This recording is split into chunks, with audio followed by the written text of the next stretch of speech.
When the divorce papers came in the mail, I left them on the counter for 3 days before opening them. Not because I didn't know what they said, I'd been in the courtroom, I'd heard the judge pronounce the marriage dissolved.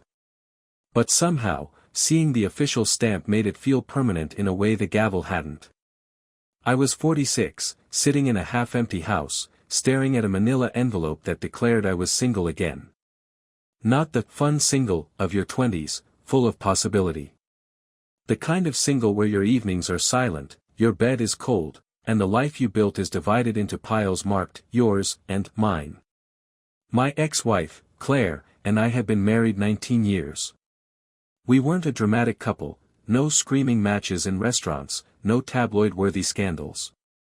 We just faded. Conversations dwindled into logistics, bills, schedules, groceries. We stopped laughing. We stopped touching.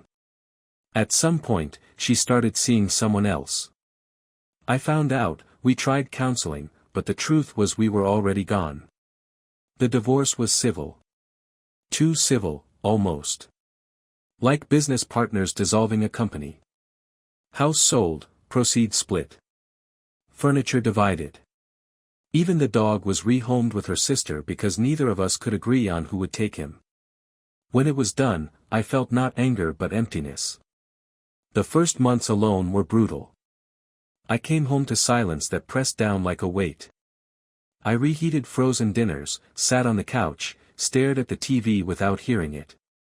I scrolled through social media and saw friends posting family vacations, anniversaries, kids' graduations. I felt like a ghost haunting my own life. Nights were the worst. I'd roll over in bed, half expecting Claire to be there, then remember. Sometimes I reached for her out of habit, my hand brushing cold sheets. Loneliness wasn't just emotional, it was physical, a hollowness in my chest that no distraction could fill. Friends tried to help.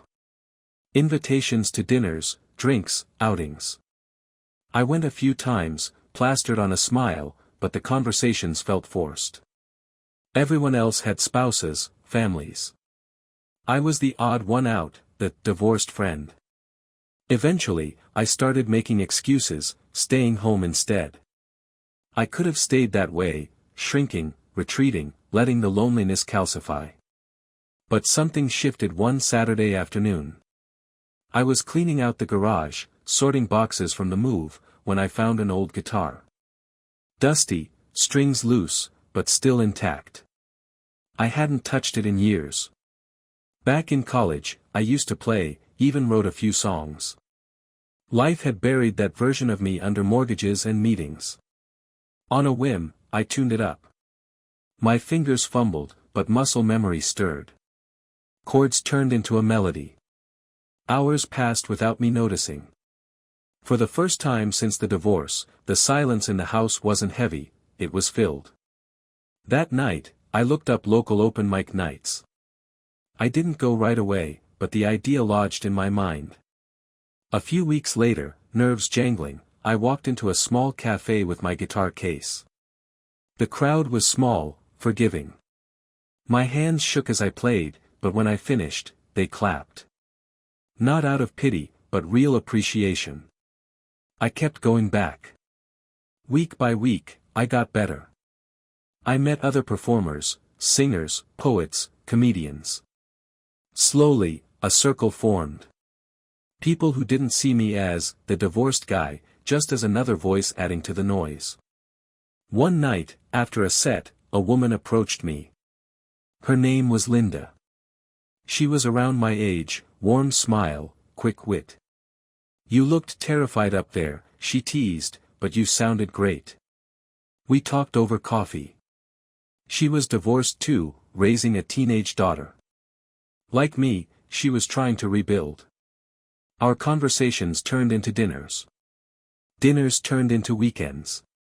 I was cautious at first, afraid of repeating old mistakes, but Linda was patient. With her, I didn't feel the pressure to perform or pretend. We could sit in silence without it being awkward. That felt like a miracle. A year later, I realized I was smiling more than frowning, laughing more than sulking. The loneliness hadn't vanished overnight, it had been chipped away, piece by piece, replaced by music, by new friendships, by Linda. Now, 3 years after the divorce, my life looks nothing like it did. I rent a smaller house, cozy but mine. My weekends are filled with open mics, hikes with Linda, visits from her daughter, who started calling me Uncle Mark. I still think about Claire sometimes, but not with bitterness. Just with the quiet acknowledgement that we had our time, and it ended. The divorce papers that once felt like a death sentence now feel like a beginning. I keep them in a drawer, not as a wound, but as a reminder. A reminder that endings hurt, but sometimes they're the only way to clear space for something new to grow. I'm not the same man I was when I signed them. I'm better. Not because I found someone else, but because I found myself again. And maybe that's the real lesson: love can leave, but life doesn't have to.